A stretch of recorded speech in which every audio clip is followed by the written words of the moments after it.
Hola, espero que estén muy bien. Este es el último video de la serie de tipos de potenciales. Y en este caso vamos a ver un potencial que no se parece en nada a los que hemos visto antes.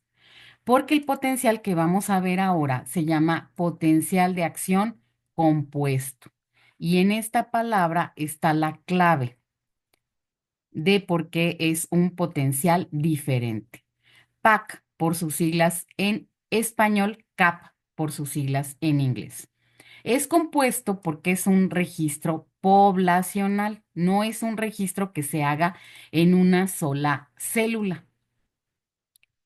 ¿Y cómo se define?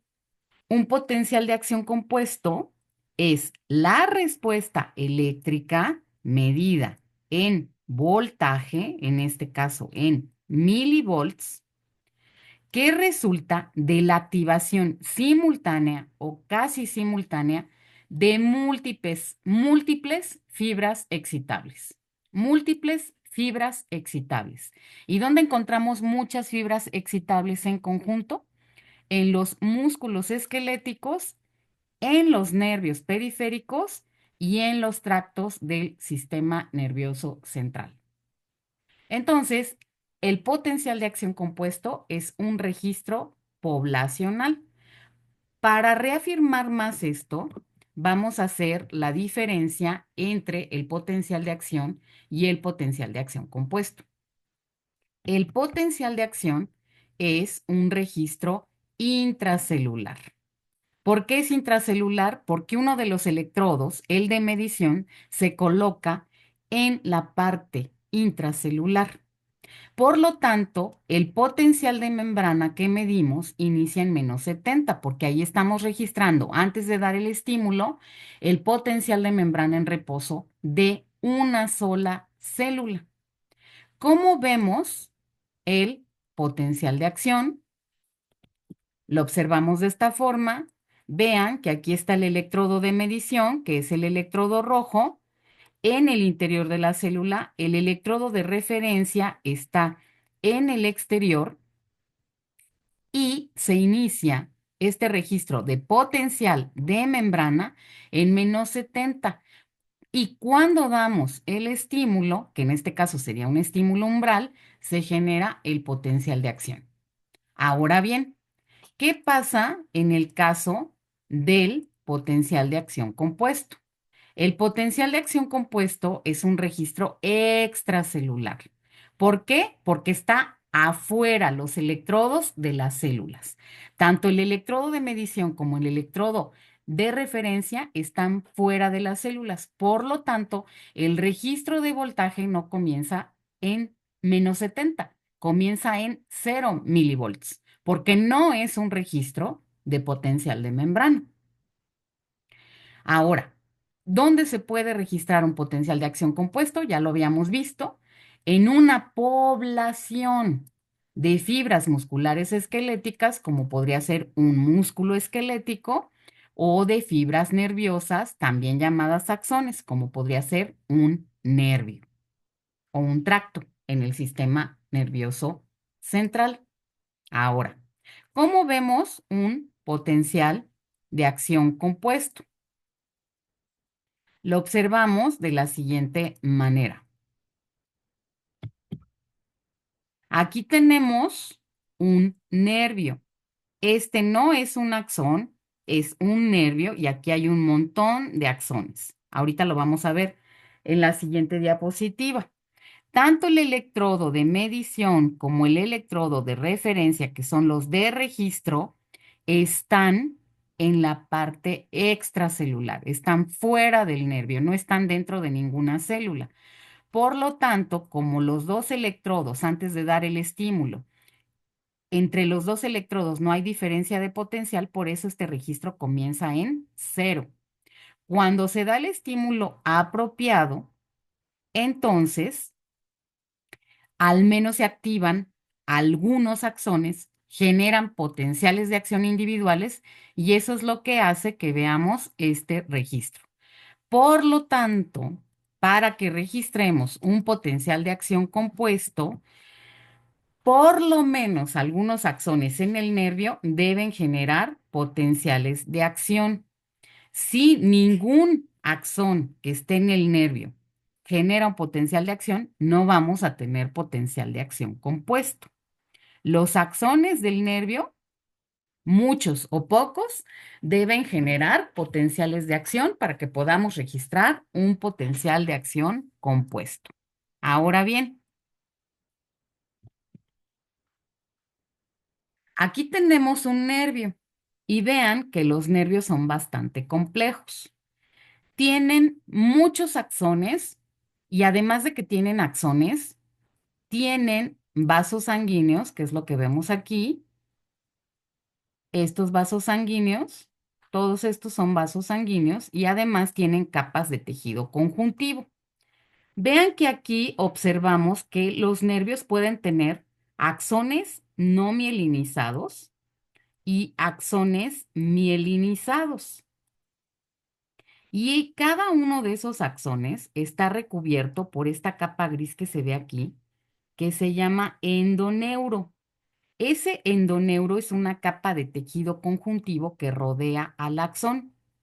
Después, varios axones se agrupan y forman un haz de axones, un conjunto de axones, un paquete de axones. Y ese paquete está recubierto por otra vaina de tejido conjuntivo, pero en este caso, esta se llama perineuro. Y luego varios paquetes de axones recubiertos por su respectivo perineuro, que es una capa de tejido conjuntivo, se agrupan y todo el nervio está rodeado por una capa de tejido conjuntivo que se llama epineuro. Entonces, las capas de tejido conjuntivo que rodean o que están agrupando a los axones se llaman de la más interna a la más externa endoneuro,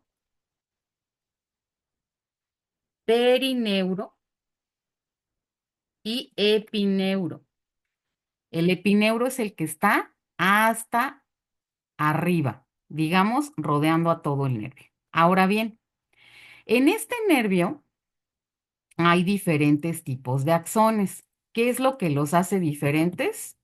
Pues tienen diferentes diámetros y de una vez asocien el diámetro con el umbral de activación. No todos los axones tienen el mismo potencial umbral. El diámetro determina el potencial umbral que tiene el axón y es una relación inversa. A mayor diámetro, más excitable es el axón, o sea, tiene un menor potencial umbral. Y a menor diámetro, menos excitable es el axón, es decir, tiene un mayor potencial umbral. Va a costar más trabajo activarlo para que genere un potencial de acción. Además, tienen diferentes velocidades de conducción. No conducen el potencial de acción a la misma velocidad. ¿De qué depende la velocidad de conducción de un potencial de acción? Del diámetro, porque a mayor diámetro, mayor velocidad de conducción y del grado de mielinización. Entre más capas de mielina tenga el axón, más va a ser su velocidad de conducción. Entonces, los axones no son diferentes. Y cuando se activan al menos algunos, nos producen un potencial de acción compuesto. Y este potencial de acción compuesto puede ser de diferentes formas. Recuerden que igual que en los otros casos, necesitamos dar un estímulo apropiado porque si no, no vamos a registrar nada. Si no damos estímulo, no vamos a registrar nada. Pero los potenciales de acción compuestos, en términos generales, cuando los nervios están bien disectados, si es que se hace de manera experimental, son bifásicos. Y este pico que vemos hacia la parte positiva se llama pico o fase positiva. No es una fase de despolarización y de repolarización, es un pico o fase positiva. Y el pico que vemos hacia abajo no es una hiperpolarización, es un pico o fase negativa porque no estamos registrando potencial de membrana, estamos registrando la respuesta poblacional sumada. Entonces tenemos un pico positivo y un pico negativo. Los potenciales de acción compuestos también pueden ser monofásicos y son monofásicos si nada más vemos una de las dos fases, o bien la fase positiva o bien la fase negativa, pero generalmente la que se ve cuando son monofásicos es la fase positiva. Ahora bien, ¿qué de interesante tenemos que ver con los potenciales de acción compuestos? Pues que las fibras que los componen, los axones que los componen, se clasifican en diferentes categorías. Por ejemplo, aquí tenemos el nervio ciático de rana, que tiene varios miles de axones. Vean que cada uno de estos, cada uno, estaría difícil contarlos, es un axón.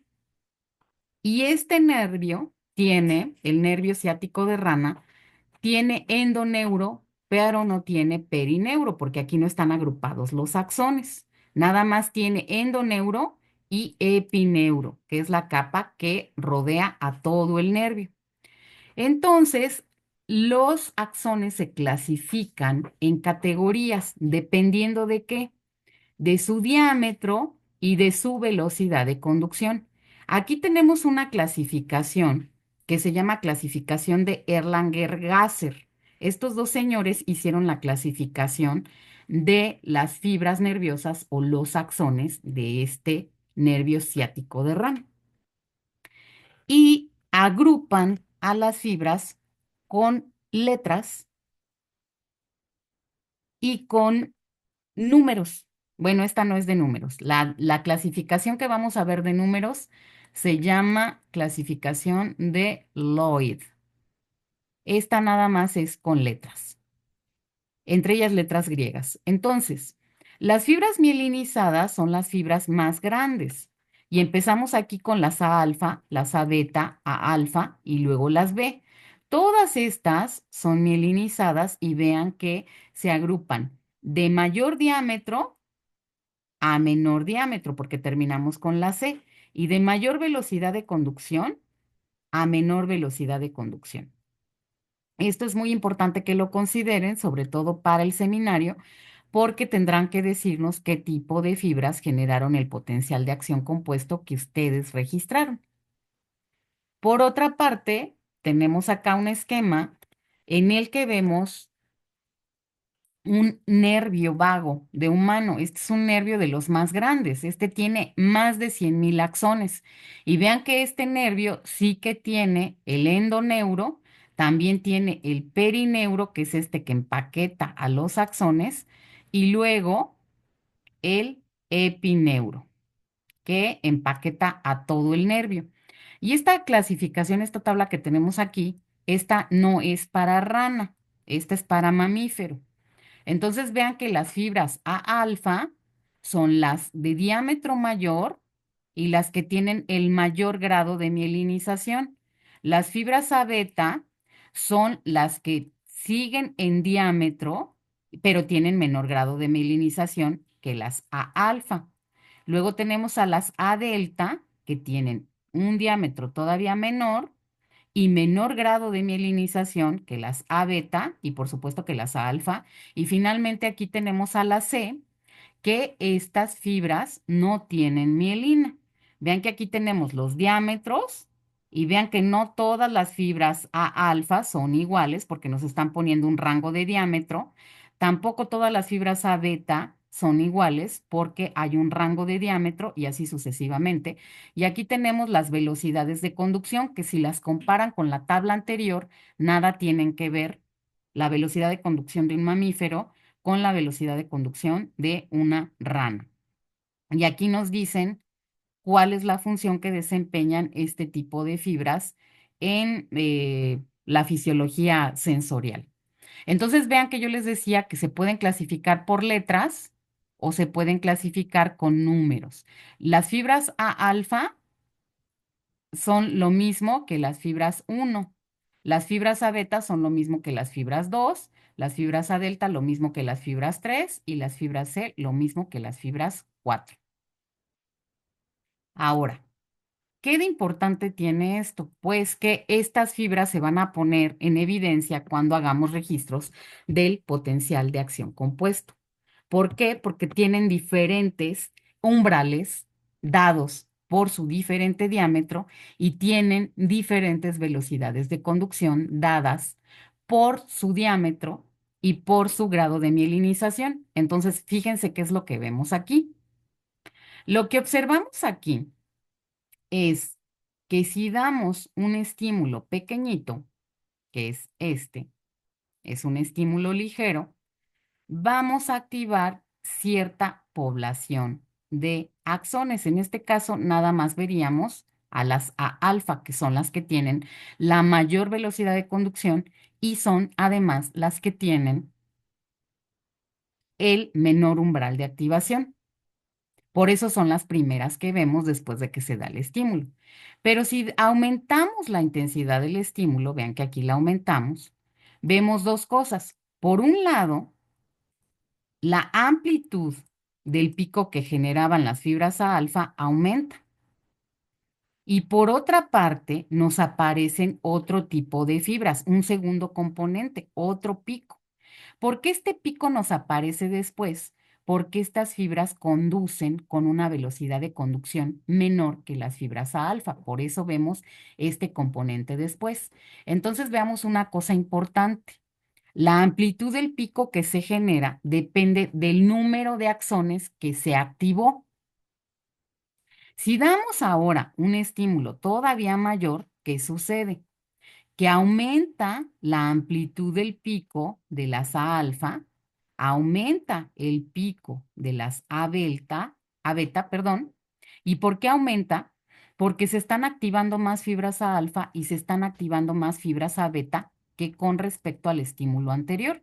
Y ahora vemos que aparece otro componente, las fibras A delta. ¿Por qué aparecen hasta acá? Porque antes, con los estímulos que dábamos, no llegábamos a su umbral de activación, pero ahora sí ya llegamos a su umbral de activación y aparecen. Entonces, vean cómo en el potencial de acción compuesto podemos poner en evidencia que existen estas fibras. Y el potencial de acción compuesto entonces tiene diferentes características. Tiene una forma determinada. Vean que la forma no es la misma dependiendo del tipo de estímulo que damos.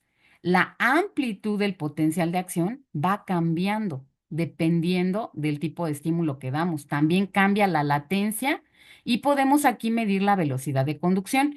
¿Qué es la latencia? Pues ya lo sabemos, el tiempo que pasa desde que damos el estímulo hasta que vemos la aparición del potencial de acción compuesto. Entonces, desde que se termina de dar el estímulo, es la latencia, ahí empieza la medición de la latencia, hasta que aparece el potencial de acción compuesto. Pero vean, voy a hacerlo de este lado, las fibras A alfa tienen una latencia. Las fibras A beta tienen otra latencia de aparición y las fibras A delta otra latencia. Y esta latencia de aparición es la que nos pone en evidencia que tienen diferentes velocidades de conducción. Las fibras que generan, las fibras A beta aparecen rápido porque tienen la mayor velocidad de conducción. La latencia de las fibras A beta es mayor que las fibras A alfa porque tienen menor velocidad de conducción que las A alfa. Entonces, la latencia nos está indicando la velocidad de conducción. Entre más corta sea la latencia de aparición, mayor velocidad de conducción tienen las fibras que están apareciendo. Y finalmente, vamos a ver qué estímulo tendríamos que dar para que logremos ver a las fibras C. Tendríamos que dar un estímulo bien grandote, muy, muy grande en intensidad para poder ver a estas fibras, porque estas fibras son las que tienen el más alto umbral. Y vean entonces que aquí veríamos a las A alfa, a las A beta, a las A delta y también a la C, con una amplitud pequeñita. Si esta amplitud es pequeñita, eso indica que estas fibras son poquitas. Si esta amplitud es grande, eso indica que hay muchas fibras A alfa activadas. Aquí tendríamos menos fibras A beta activadas y menos A delta que las otras dos. Entonces, espero que con esto haya quedado más o menos comprendido qué es el potencial de acción compuesto y qué podemos ver cuando analizamos registros de este tipo. Entonces, ¿para qué nos sirve estudiar los potenciales de acción compuestos? Debo hacer la aclaración de que el registro y el análisis de los potenciales de acción compuestos se realizan en entornos experimentales o clínicos. Es muy difícil decirles para qué sirve de manera fisiológica un potencial de acción compuesto. Les puedo decir para qué sirve un potencial electrotónico, y les puedo decir para qué sirve un potencial de acción, pero es muy difícil decir para qué sirve de manera fisiológica un potencial de acción compuesto. Más bien, sirven en estos entornos experimentales y clínicos. ¿Para qué? Porque su amplitud, su forma y su velocidad de conducción nos reflejan las características colectivas de las fibras activadas. Sabemos qué número de fibras se están activando, sabemos qué tamaño tienen estas fibras y también sabríamos cuál es el estado funcional. Entonces, por eso se utilizan mucho en entornos clínicos. Espero que esta explicación haya sido clara y llegamos al fin de la serie de tipos de potenciales. Muchas gracias por su atención. Que estén muy bien.